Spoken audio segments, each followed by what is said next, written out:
Bismillahirrahmanirrahim. Assalamualaikum warahmatullahi wabarakatuh.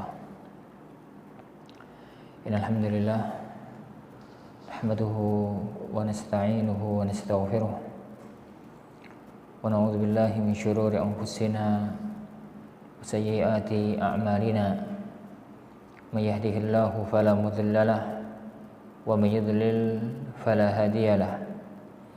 Asyhadu an la ilaha illallah wahdahu la syarika lah wa asyhadu anna Muhammadan abduhu wa rasuluh.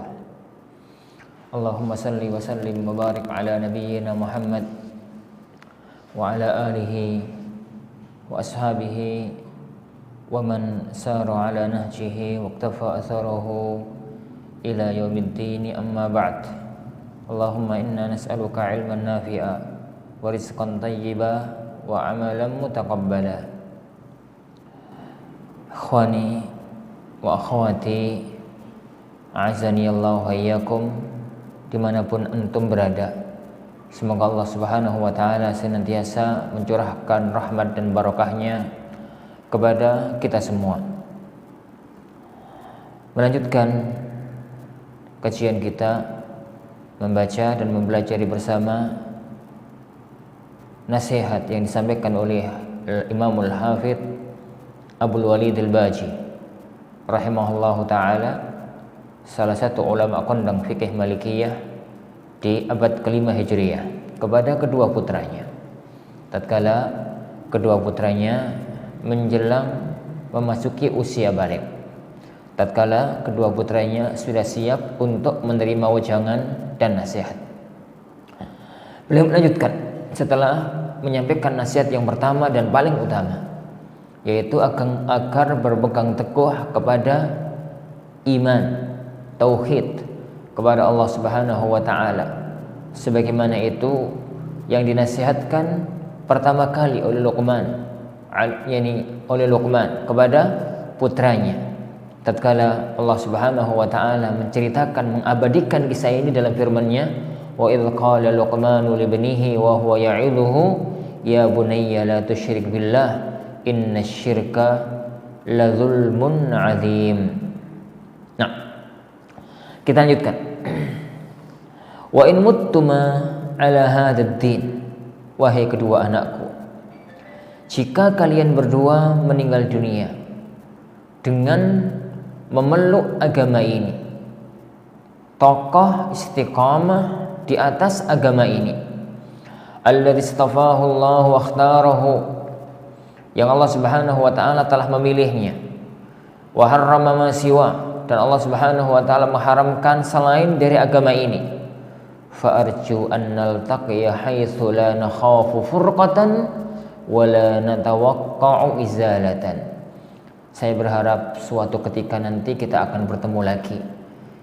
Pertemuan itu kita nggak akan pernah khawatir untuk berpisah lagi, dan kita nggak akan pernah membayangkan untuk tidak bertemu lagi, untuk hilang tidak bertemu lagi. Di mana itu? Di surganya Allah Subhanahu wa ta'ala. Kenapa?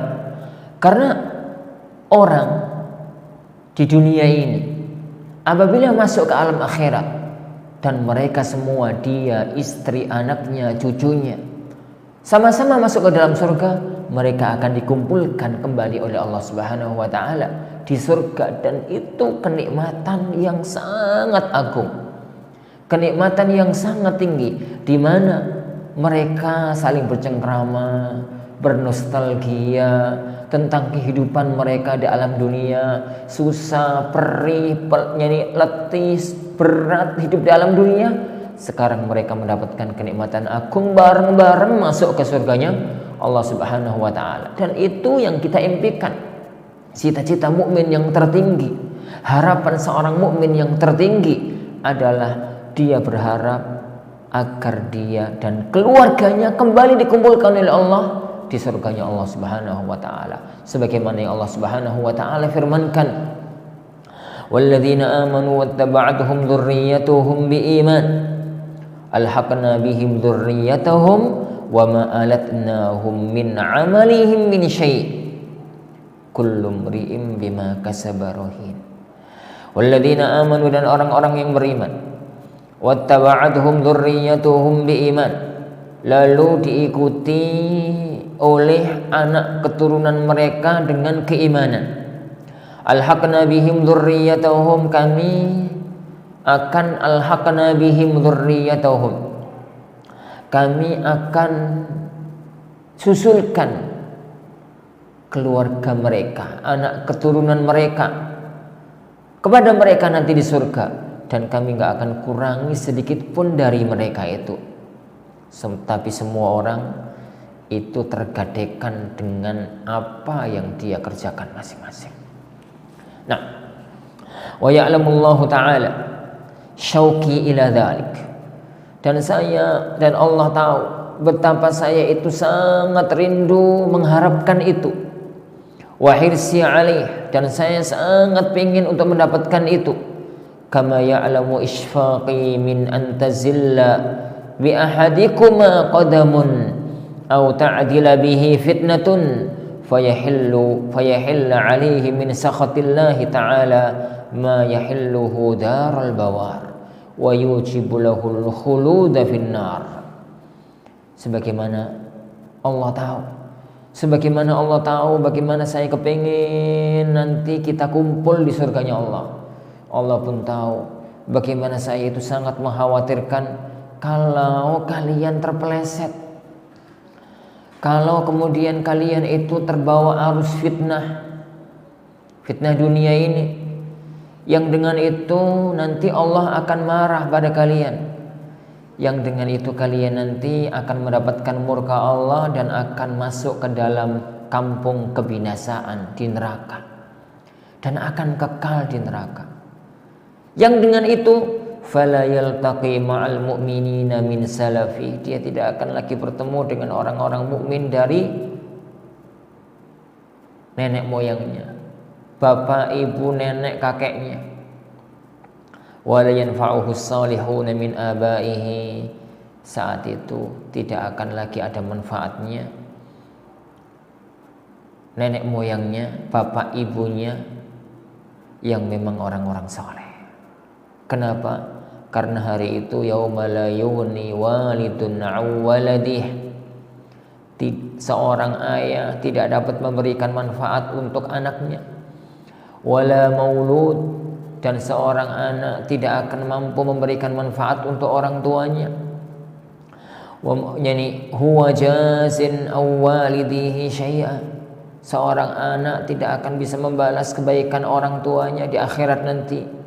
Inna wa'dallahi haqq, sesungguhnya janji Allah itu sebuah kebenaran. Fala tahurrannakumul hayatud dunya, janganlah kehidupan kalian di alam dunia ini membuat kalian terlena. Wala yahurrannakum billahil ghurur, jangan sampai kemewahan ini menggelincirkan kalian dari jalan Allah Subhanahu wa taala. Dan ini para ikhwah, seorang mukmin sejati tatkala bercita-cita untuk anak-anaknya, berharap untuk anak-anaknya, tidak hanya berharap untuk kebahagiaan dunia, tidak hanya bercita-cita untuk sesuatu yang masih di dunia. Sungguh sangat rendah kalau cita-cita itu hanya berkutat di alam dunia yang hina dina ini. Hendaknya seorang muslim itu mempunyai cita-cita yang sangat tinggi untuk dia dan keluarganya. Bagaimana dia dan keluarganya itu bisa berkumpul nanti di alam surganya nan abadi.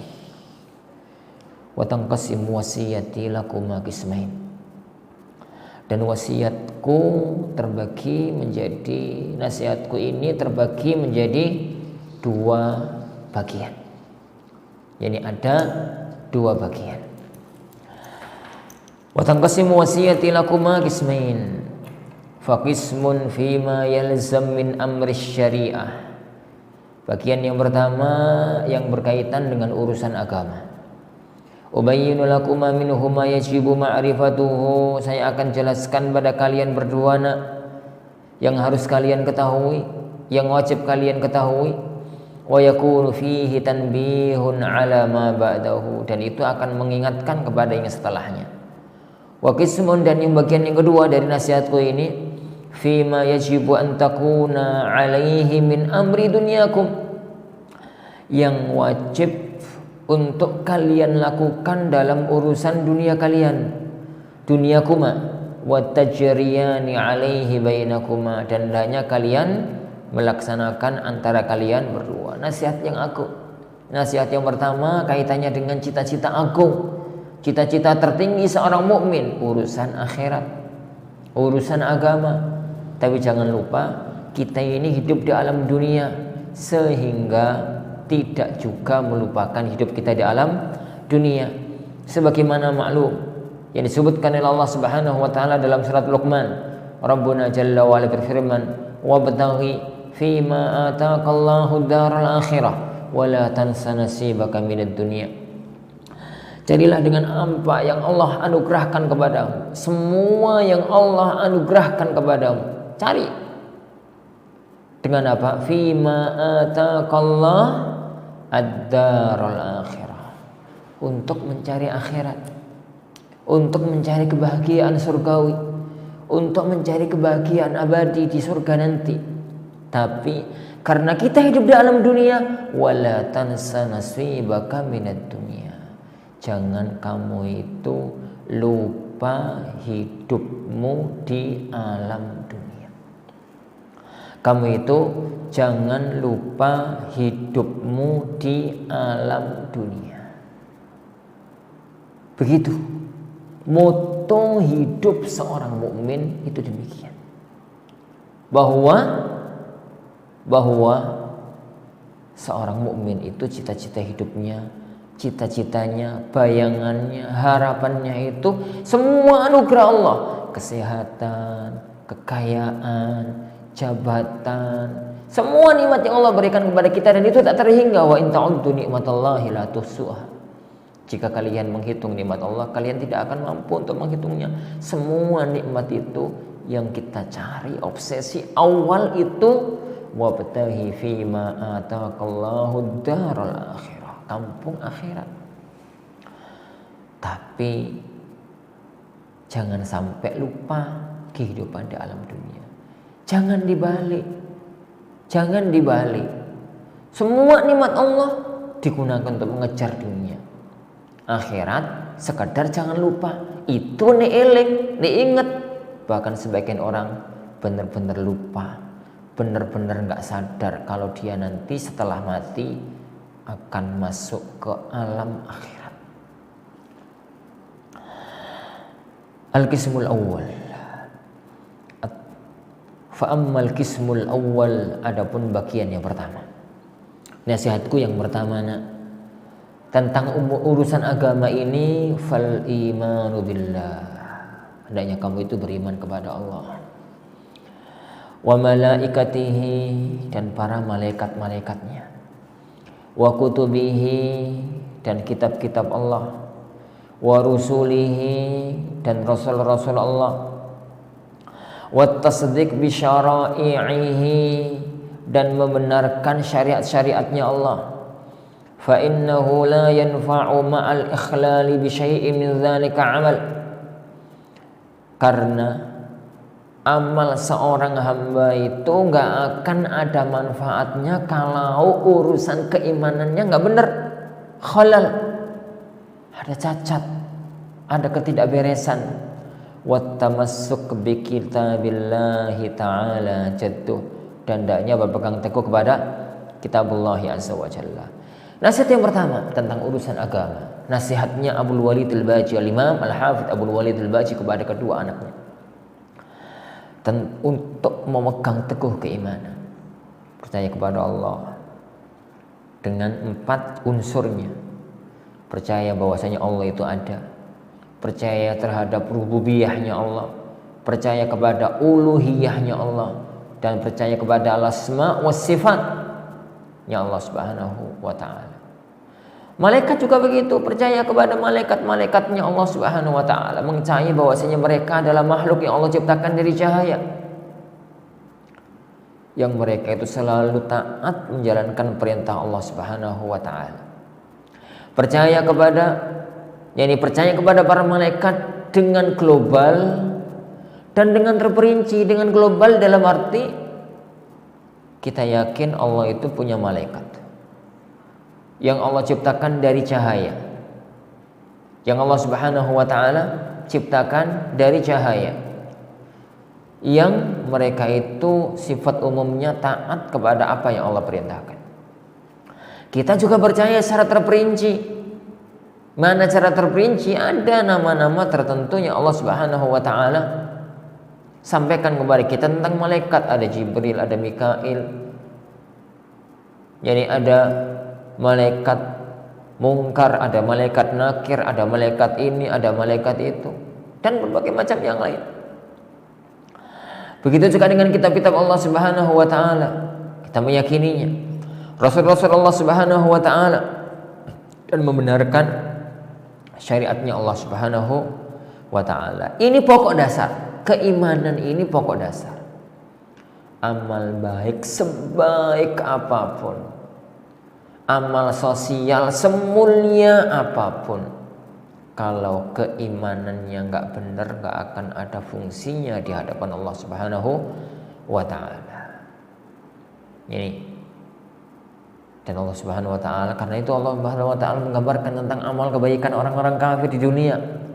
Tapi mereka kafir di akhirat gak akan ada fungsinya. Wa qatimna ila ma 'amilu min amalin faja'alnahu haba'an mansura.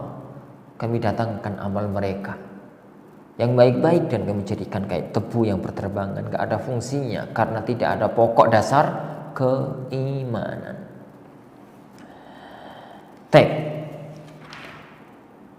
Wal musabarah ala tahaffuzihi wat tamassuk bi kitabillah, berpegang teguh dengan kitabullah azza wa jalla, memegang kitabullah azza wa jalla Al-Qur'anul Karim. Wal muhasabara ala tahaffuzihi, berjuang berusaha untuk menjaga kitabullah, wa tilawatihi, dan membacanya.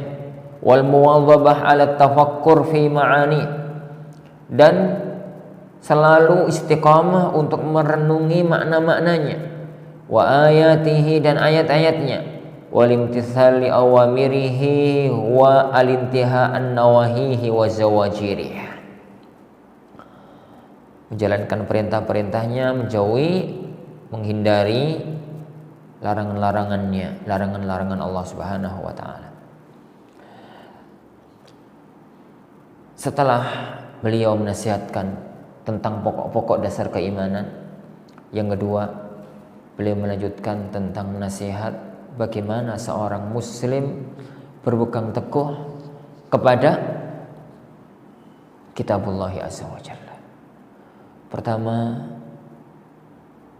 nasihat untuk selalu membacanya. Dan hanya seorang muslim, ya akhil aziz barakallahu fikum, mempunyai wirid harian dari kitabullah azza wa jalla. Wallahi aib, wallahi aib, wallahi aib kalau ada seorang muslim lewat satu hari dan dia tidak melakukan hizibnya, wiridnya dari kitabullah azza wa jalla. Itu perlu dilatih, dan dilatih. Dimulai dari titik yang kecil. Misalkan satu hari wajibkan pada diri kita sendiri harus membaca sekian ayat, sekian muka. Anggaplah nggak pernah baca sama sekali kalau nggak Ramadan. Mulailah dari satu lembar. Terlalu berat, mulailah dari satu muka. Seminggu, 2 minggu, 3 pekan, 1 bulan, terasa ringan, tambah lagi. Begitu terus. Dan itu jadikan satu kewajiban. Anggap itu satu hutang kalau tidak terlaksana.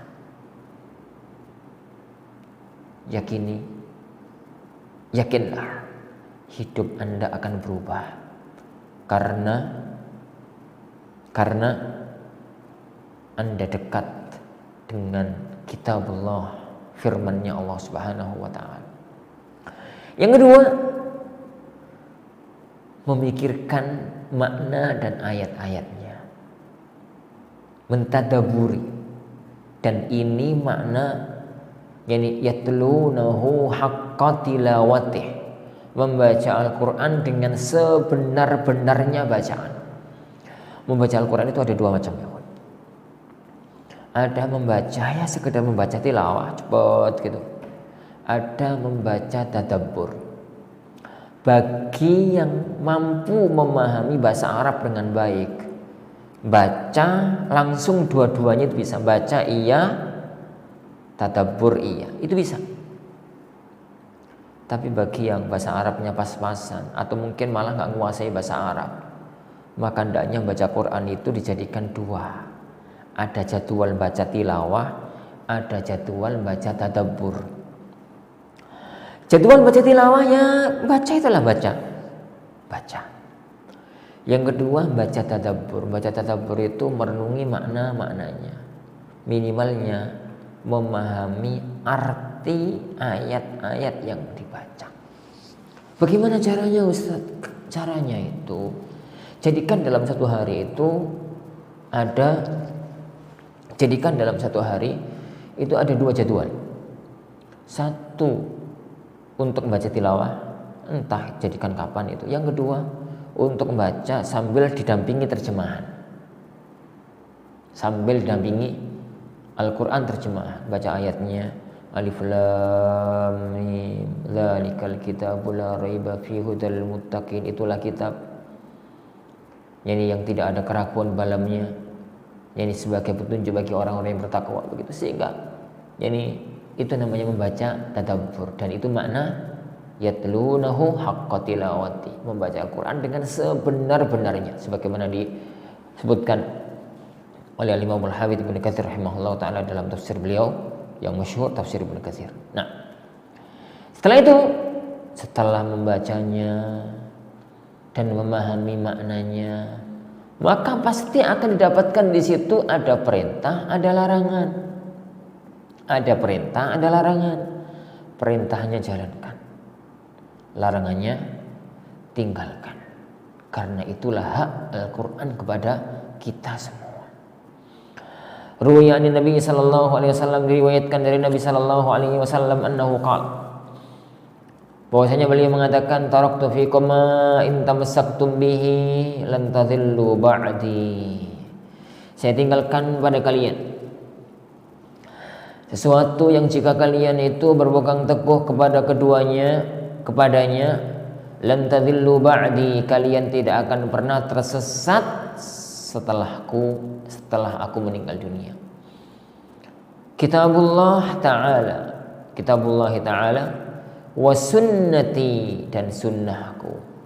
Allu 'alaiha bin nawajidh, gigitlah dengan gigi gerahammu. Gigitlah dengan gigi gerahammu.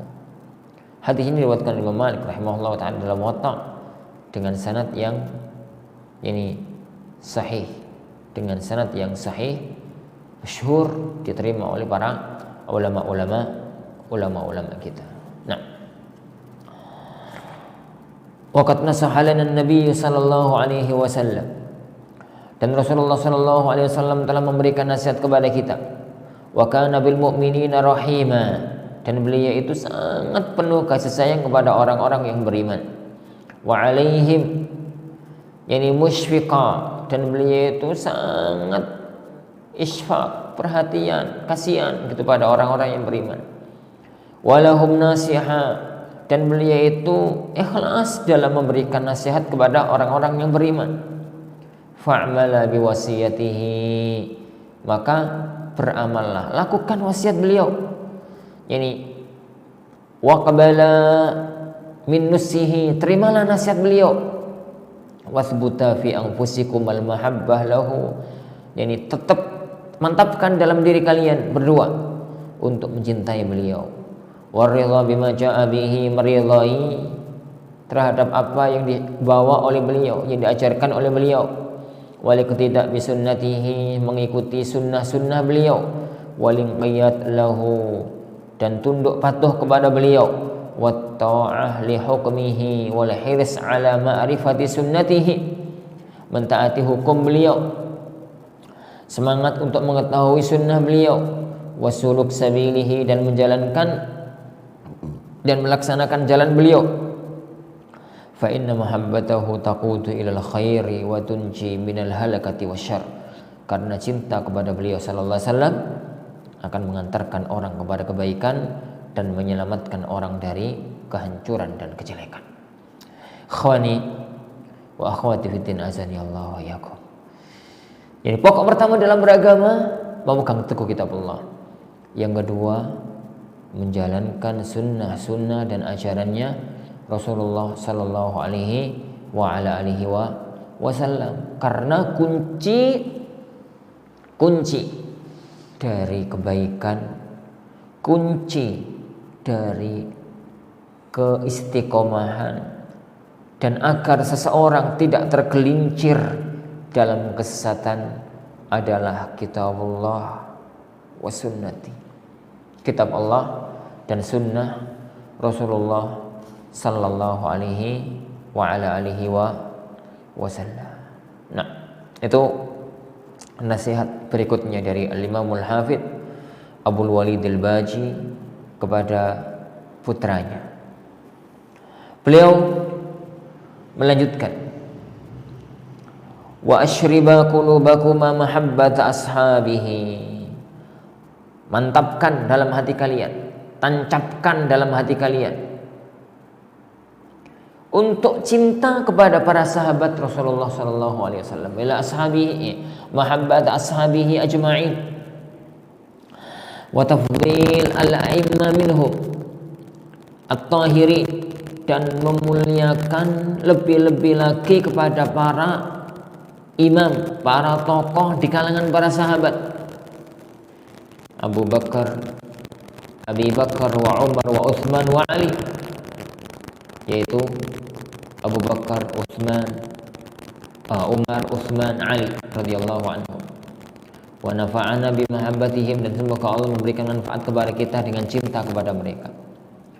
Wa alzima anfusakum husnat ta'wil, dan hendaknya kalian berdua itu selalu berusaha, yani untuk memahami dengan baik, menafsirkan dengan baik, lima syajara bainahum, kalau sampai terjadi persengketaan antara para sahabat, wa'tiqad al-jamil, dan meyakini itu dilakukan atas dasar kebaikan, fima nukila anhum, dari apa yang dinukil dari mereka. Faqad ruwiya an Nabi sallallahu alaihi wasallam annahu qala, karena telah diriwayatkan dari Nabi sallallahu alaihi wasallam bahwasanya beliau bersabda, la tasubbu ashabi, jangan kalian itu mencela para sahabatku.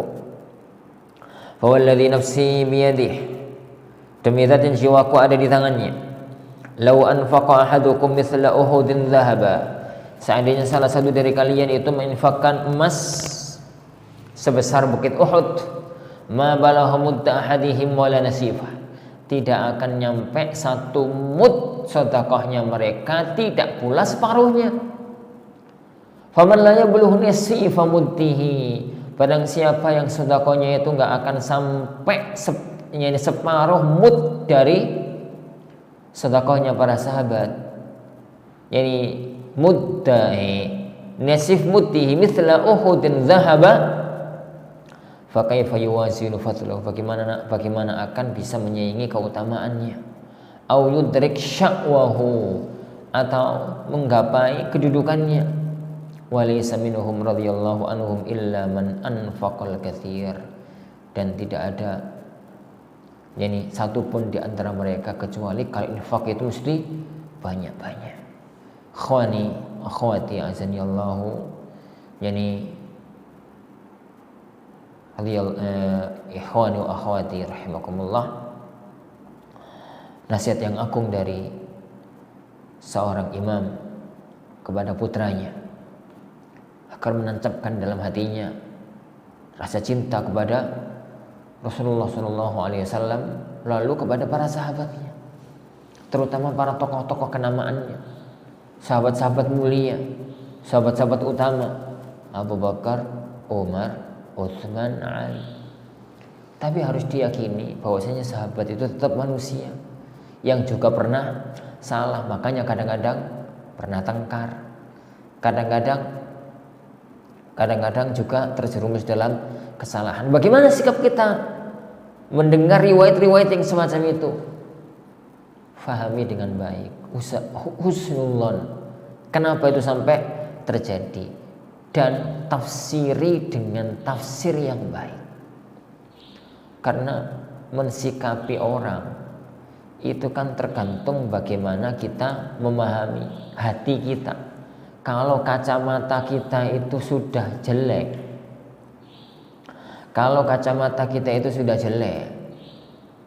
apapun yang dilakukan oleh orang ya tetap jelek.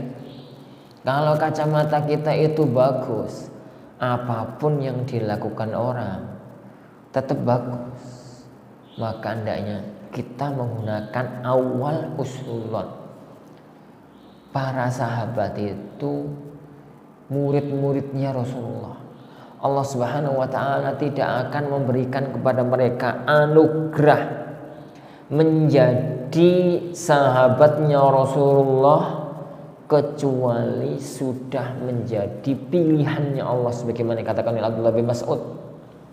Beliau mengatakan, innallaha nazara ala qulubil ibad, innallaha nazara fi qulubil ibad. Allah Subhanahu wa taala itu melihat hati-hati manusia. Fawajada anna qalba Muhammadin khaira qulubil ibad. Allah mendapatkan hatinya Muhammad itu hati yang paling bagus. Maka kemudian fakhtarahu li nafsihi wastafahu li risalatihi. Allah pun memilihnya untuk menjadi nabi terakhir dan pengemban risalahnya, ajarannya. Tsumma nadhara ila qulubil ibad ba'da qalbi Muhammad. Kemudian Allah melihat kepada hati manusia setelah melihat kepada hatinya Rasulullah SAW. Fawajada anna quluba ashabihi. Allah mendapatkan bahwa hati para sahabat-sahabatnya itu khairu qulubil ibad, sebaik-baik manusia. Maka Allah pun memilih mereka untuk menemani perjuangan dakwahnya Rasulullah sallallahu alaihi wa ala alihi wasallam. Lah, dengan itu maka hendaknya kita menyadari dengan sebaik-baiknya bahwa apapun yang mereka lakukan, hukum asalnya dilakukan dengan asas ingin untuk mendapatkan kebaikan. Iya, kadang-kadang terpeleset, namanya manusia. Kadang-kadang salah, namanya manusia. Tapi tetap difahami dengan kebaikan dan husnullah. Nah, para ikhwah yang dimulakan Allah Subhanahu wa taala, jadi semacam itu gambaran-gambaran dari nasihat agung putranya, jadi beliau Abdul Walid al-Baji kepada sang putra untuk kokoh di dalam memegang agama tatkala beliau nanti menjelang atau masuk dalam usia dewasa. Wallahu a'lam. Taib, sudah menjelang Isya, kita akhiri majelis kita. Dan sebelum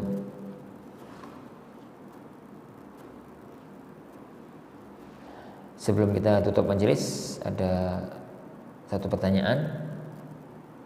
Ustaz, saya mau tanya, gimana hukumnya apabila anak angkat berdoa untuk kedua orang tuanya?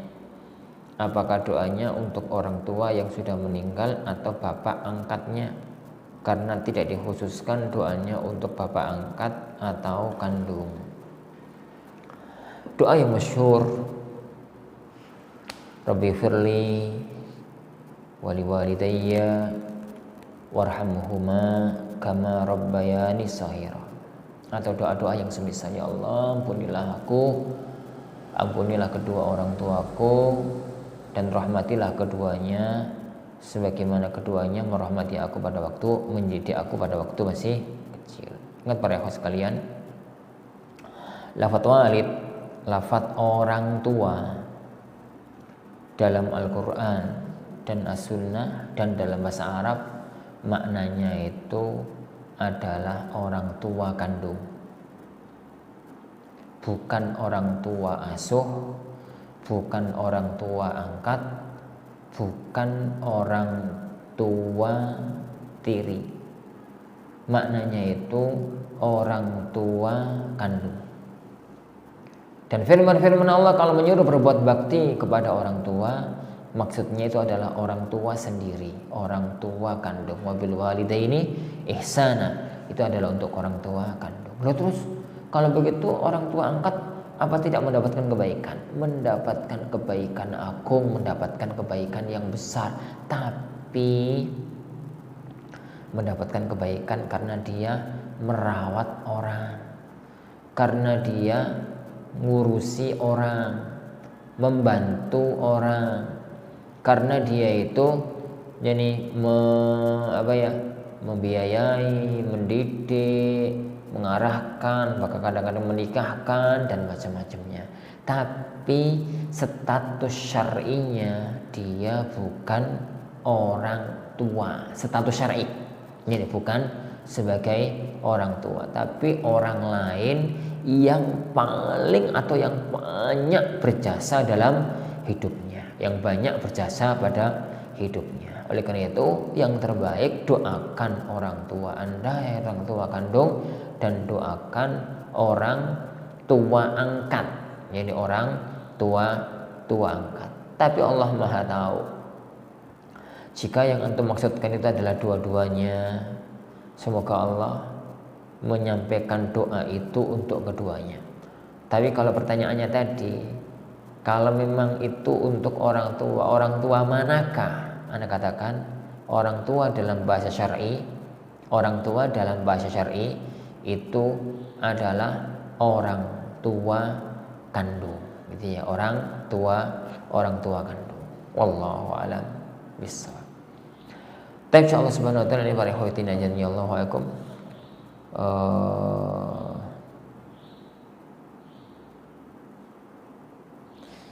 Isya di wilayah Gresik masih 2 menit lagi. Insyaallah kita cukupkan sampai di sini. Kita lanjutkan pertemuan besok bi'idzni rabbina tabaraka wa ta'ala. Kita akhiri subhanakallahumma bihamdik asyhadu an la ilaha illa anta astaghfiruka wa atubu ilaik. Sallallahu wasallam wa baraka ala nabiyina Muhammad. Assalamualaikum warahmatullahi wabarakatuh.